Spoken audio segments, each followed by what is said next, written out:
Middle class, குறிப்பாக இந்திய middle class. யார் இவங்க? யார் யாரெல்லாம் இந்தியாவில் மிடில் கிளாஸ்? பொருளாதாரத்தில் அவங்களோட பங்கு என்ன? அவங்களோட எதிர்காலம் என்ன? இதை பற்றியெல்லாம் இன்றைக்கி பார்க்கலாம். இந்தியாவில் நடுத்தர வர்க்கம் அப்படின்னு கேட்டகரைஸ் பண்ணோம்னா ஒரு 31% மக்கள் நடுத்தர வர்க்கத்துக்கு கீழே வருவாங்க. தோராயமாக 56 கோடி பேர். இந்த 56 கோடி பேர் தான் இந்திய பொருளாதாரத்தினுடைய அச்சு. இவங்களை நம்பி தான் பெரும்பாலான இந்திய பொருளாதாரம் இருக்குது. ஃப்ரிட்ஜு, கார் வாங்குறதுல ஆரம்பித்து ஆர்கானிக் ஃபுட் வாங்குற வரைக்கும் இந்த விற்பனை செய்கிற பொருட்களில் பெருமளவு கொஞ்சம் விலை அதிகமாக கன்சூமர் டியூரபிள்ஸ் மாதிரியான பொருட்கள், இது எல்லாமே சாப்பாடு, இதை தவிர மீதி பொருட்களை நுகர்வதில் மிகப்பெரிய பங்கு இவங்களுக்கு தான் இருக்குது. இவங்க தான் டேக்ஸ் பே பண்ணுறதுலேருந்து எல்லாத்துக்கும் மற்ற பொருளாதாரத்தினுடைய ஏனைய ஏரியாக்களான சேமிப்பு அல்லது ரியல் எஸ்டேட்டு, இது எல்லாத்திலும் ப்ரைவேட் ஹாஸ்பிட்டல்ஸில் சிகிச்சைக்கு செலவு செய்வது அப்படிங்கிறதுலேருந்து எல்லாத்திலும் பெருமளவு பங்களிப்பது இவர்கள் தான். இவங்களோட எதிர்காலம் தான் இன்னைக்கு ரொம்ப பெரிய சிக்கலில் இருக்குது. எப்படின்னு பார்க்கலாம். இந்திய நடுத்தர வர்க்கத்தை 3 கேட்டகரியாக பிரிக்கலாம். லோயர் மிடில் கிளாஸ் 25,000 மாதம் 50,000 வாங்குற வரை இருப்பவர்கள் லோயர் மிடில் கிளாஸ்.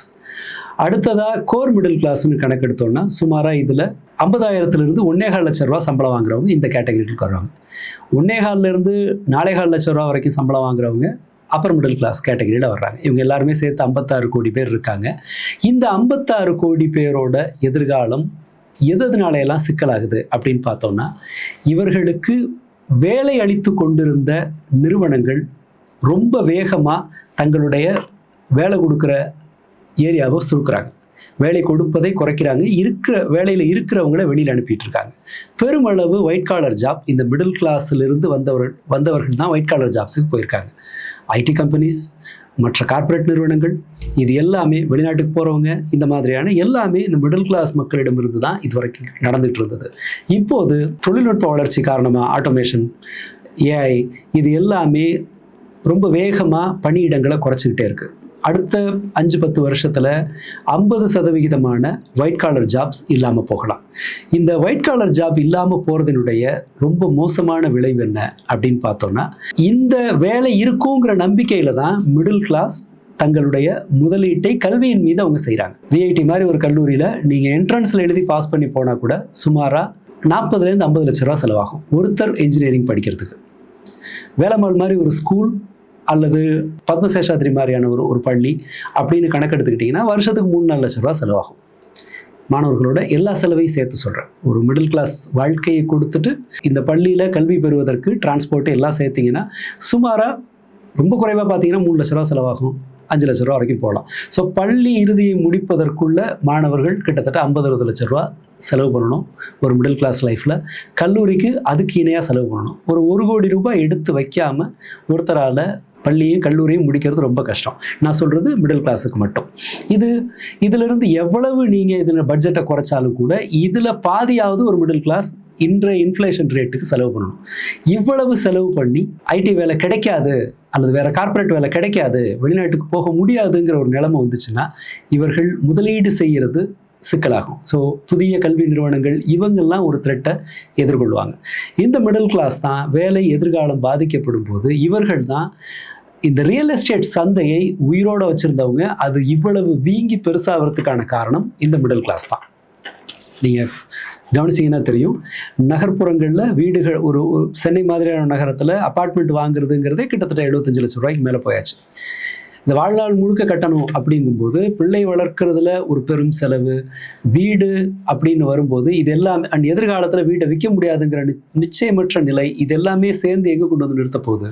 வீடு வாங்குறத அவங்க குறைக்கலாம். இந்த ஒரு பிரச்சனை மட்டும்தானா அப்படின்னா, மருத்துவம் இந்திய மிடில் கிளாஸை ரொம்ப சுருக்கமாக சொல்லணும்னா, ஒரு பேட் நியூஸ் அவங்கள ஏழையாக்கிற முடியும். பேட் நியூஸ் எதுவாக வேணா இருக்கலாம். உங்களுடைய தொழில் முதலீடு வீணாக போகிறதா இருக்கலாம். உங்கள் குழந்தையை படிக்க வைக்கிற ப்ராசஸில் ஏதோ ஒரு இடையூறு வந்து இப்போ ஃபாரின் அனுப்பி படிக்க வைக்கிறாங்க, படிப்பை பாதியில் விட்டுட்டு வந்தால் அந்த இழப்பு அவர்களை காலி பண்ணலாம். ஒரு பெரிய மெடிக்கல் எக்ஸ்பெண்டிச்சர் அவர்களை இல்லாமல் பண்ண முடியும். ஒரு நாள் ஐசியூ அட்மிஷன் 70-80,000 ரூபா ஆகிற ஒரு சூழ்நிலையில் இருக்கும். மெடிக்கல் இன்ஃப்ளேஷன் மட்டும் இந்தியாவில் 14% இருக்குது. ஒரு 4 வருஷம் கழித்து பார்த்தீங்கன்னா இந்த வருஷம் இருக்கிற செலவு 5 வருஷம் கழித்து டபுள் ஆகும். இல்லை 5 வருஷத்துக்கு முன்னாடியே 2 மடங்கு ஆகும். இந்த மெடிக்கல் இன்ஃப்ளேஷன், கல்வி செலவு வருஷத்துக்கு 5லேருந்து 6% ஏறிக்கிட்டே போகுது. பொதுவான இன்ஃப்ளேஷன் 5-6% இருக்குது. ஆக்சுவலாக நீங்கள் கணக்கு பார்த்தீங்கன்னா, விலை உயர்வு அடிப்படையில் கணக்கு பார்த்தீங்கன்னா, ஏன் இந்த இன்ஃப்ளேஷன் கணக்கு ஏன் என்ன சிக்கலானதுன்னு சொன்னால், இந்த வருஷம் ₹5 ஏறுனுச்சு, அடுத்த வருஷம் ₹5 ஏறுதுன்னா மொத்தமாக ₹10 ஏறுனதா கணக்கு. பட் நம்ம அடுத்த வருஷம் கணக்கு போடும்போது ₹5 ஏறி இருக்கு இன்ஃப்ளேஷன் தான் கணக்கு போடுவோம். ஆக்சுவலாக இன்ஃப்ளேஷனோட நம்ம கணக்கு போட்டு பார்க்கும்போது அது 10% கிட்ட கூட வரலாம் இந்தியாவில் மட்டும். இது எல்லாத்தையும் தாங்குற குஷன் மாதிரி இந்தியன் மிடில் கிளாஸ் தான் இந்தியாவில் இருக்குது. அடுத்த ஒரு பெரிய பிரச்சனை இந்திய மிடில் கிளாஸ்க்கு இருக்குதுன்னா, இதை ரெப்ரசன்ட் பண்ணுற மாதிரியான இவர்களை மையப்படுத்தி தான் ஒட்டுமொத்த என்டர்டெயின்மெண்ட் உலகமும் இருக்குது. நீங்கள் நெட்ஃப்ளிக்ஸ் எடுத்துக்கோங்க, அது நெட்ஃப்ளிக்ஸ் மாதிரியான, அமேசான் மாதிரியான நிறுவனங்களாக இருக்கட்டும், அல்லது ஃப்ளிப்கார்ட் அமேசான் மாதிரியான ஷாப்பிங் நிறுவனமாக இருக்கட்டும், அல்லது பிவிஆர் மாதிரியான தியேட்டராக இருக்கட்டும், இல்லை அம்யூஸ்மெண்ட் பார்க்காக இருக்கட்டும், இந்த மொத்த என்டர்டெயின்மெண்ட் எக்கோசிஸ்டமும் மிடில் கிளாஸை நம்பி தான் இருக்குது. இந்த மிடில் கிளாஸ் மேலும் மேலும் வேலை இழப்பு. இந்த வருஷம் மட்டும் பார்த்தீங்கன்னா ஐடி செக்டரில் முதல் 6 மாதத்தில் 1.5 லட்சத்துக்கும் மேற்பட்டவர்கள், சரியாக சொல்லணும்னா 1,60,000 பேர் வேலை போயிருக்கு. இந்த 1,60,000 பேர் ஐடி செக்டரில் இருக்கிறவங்க. வெறுமனே ஐடி செக்டர் இந்தியாவில் ஒரு 65 லட்சம் பேர் இருக்கலாம். அதில் 6 மாதத்தில் 1.5 லட்சத்துக்கு மேற்பட்ட வேலை இழப்புங்கிறது சாதாரண விஷயம் இல்லை. அண்ட் புது ரெக்ரூட்மெண்ட் ரொம்ப மோசமாக குறையுது. எதிர்காலம் பார்த்தீங்கன்னா, கல்வியின் மீது முதலீடு செய்கிற மிடில் கிளாஸுக்கு இருக்கிற எதிர்காலம் என்னென்னா, ஒரு பிளம்பர், எலக்ட்ரிஷியன் இவங்க ஈட்டுகிற வருமானத்தை விட மிக குறைவான வருமானத்துக்கு போகத்தான் வாய்ப்பு இருக்குது. கடந்த 20 வருஷத்தில் பார்த்தீங்கன்னா ஐடி ஜாப்ஸோட என்ட்ரி லெவல் வேலைக்கான ஊதியம் உயரவே இல்லை. கவனிச்சு பாருங்கள், மற்ற எந்த விலை குறைஞ்சிருக்கு, எந்த விலை 20 வருஷமாக அப்படி இருக்குது, எதுவுமே கிடையாது. ஆனால் ஐடி நிறுவனங்களில் வேலைக்கு சேர்றவங்களோட ஆரம்பகட்ட ஊதியம் அந்த 25-30,000க்கு மேலே தாண்டவே இல்லை. இந்த எல்லா சவால்களும் சேர்ந்து எங்கே கொண்டு வந்து மிடில் கிளாஸை நிறுத்தியிருக்குன்னா, அவர்கள் திரும்ப பழைய வாழ்க்கைக்கும் போக முடியாது. அவங்க கிட்டத்தட்ட ஒரு சொகுசுக்கு பழகிட்டாங்க. அவங்களுக்கு பேசுறதுக்கு ஒரு கட்சியோ அல்லது ஒரு அமைப்போ கிடையாது.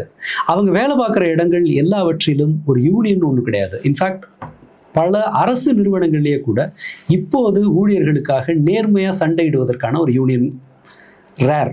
ஒரு தொழிலாளர்களுக்கு இருக்கிற மாதிரியான யூனியன்கள் இந்த மாதிரி ஒயிட் காலர் ஜாப்ஸு கிடையாது.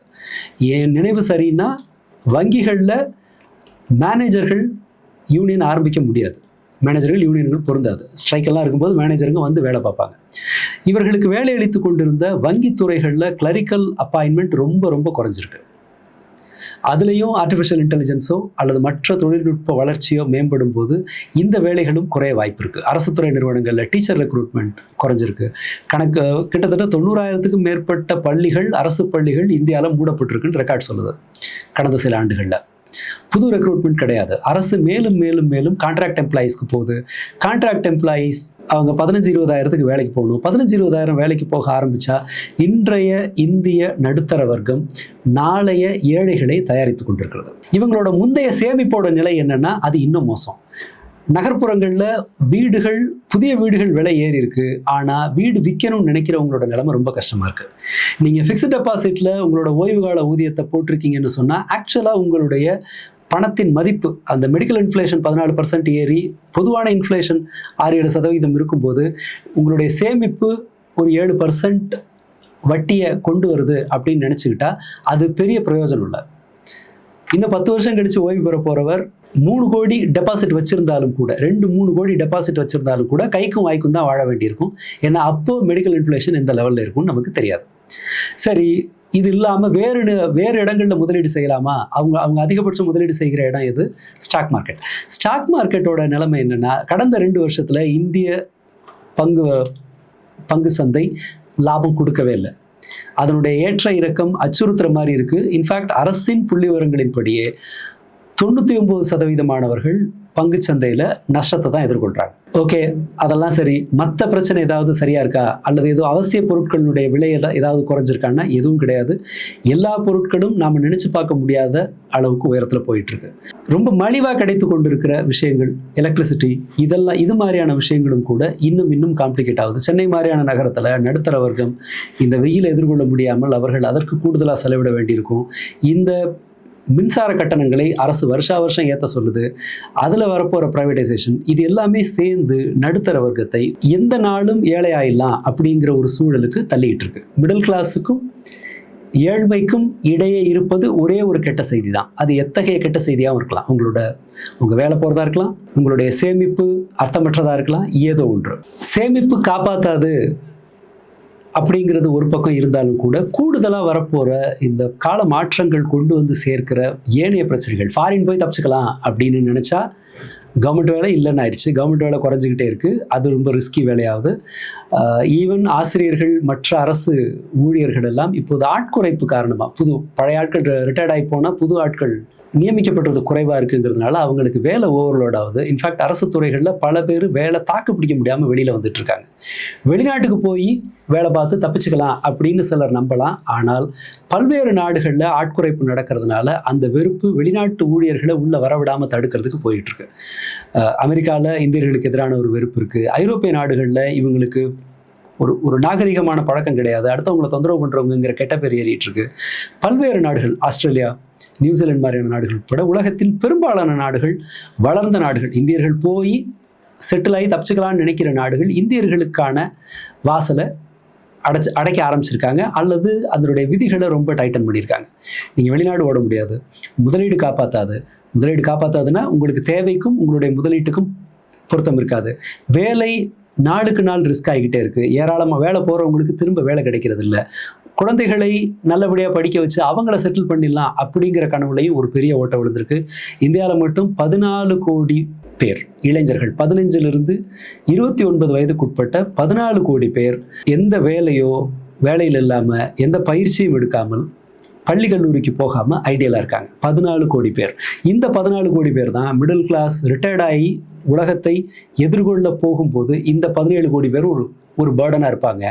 இவங்களுக்கு சர்வீஸ் பண்ணவும் முடியாது. முதியவர்கள் இப்போதைய நிலைமைக்கு பார்த்தோம்னு சொன்னால், மிடில் கிளாஸ் பெற்றோர்கள் தங்களுடைய குழந்தைகளை 40 வயசு வரைக்கும் பார்த்துக்கிற மாதிரி ஒரு நிலைமை வரும்.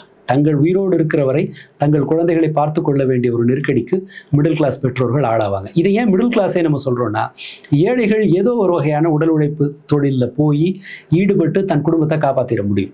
மிடில் கிளாஸ் முழுக்க இந்த ஒயிட் காலர் ஜாபை நம்பி தன்னுடைய வாழ்க்கையை ஓட்டுறதுனால இது ஒரு இரட்டை சுமையா, 2 பக்கமும் அழுத்துற ஒரு சுமையா மிடில் கிளாஸ்க்கு ஆக போகுது. பிரச்சனையை புரிஞ்சுக்கிறதுக்கு இந்த காணொலி போதும்னு நினைக்கிறேன். இதில் எப்படி எதிர்கொள்வது அப்படின்னு யோசிச்சோன்னா, ஒப்பீட்டளவில் இதற்கான வழிகள் ரொம்ப குறைவு. ஏன்னா இதில் கார்ப்பரேட் நிறுவனங்கள் இன்வால்வ் ஆயிருக்கு, அரசாங்கம் இன்வால்வ் ஆயிருக்கு, மிடில் கிளாஸினுடைய ஓன் பலவீனம் இன்வால்வ் ஆயிருக்கு. அதாவது ஒரு யூனியன் மாதிரியான ஒற்றுமையாக செயல்படுவதை மறந்துட்டு கோயில் குளம் என்டர்டெயின்மெண்ட்னு சொல்லி தங்களுடைய கவனத்தை, தங்களுடைய பிரச்சனைகளை டைவர்ட் பண்ணுறதன் மூலமாக தப்பிக்கிற ஒரு பழக்கம் மிடில் கிளாஸ் கிட்ட அதிகமாக இருக்குங்கிறதுனால இதிலிருந்து மீண்டு வருவதற்கான வாய்ப்பு ஒப்பீட்டளவில் குறைவு. ஆனாலும் இதை மேனேஜ் பண்ணுறதுக்கான வழிகள் இருக்கும். அதை வேற ஒரு வீடியோவில் பார்க்கலாம். நன்றி.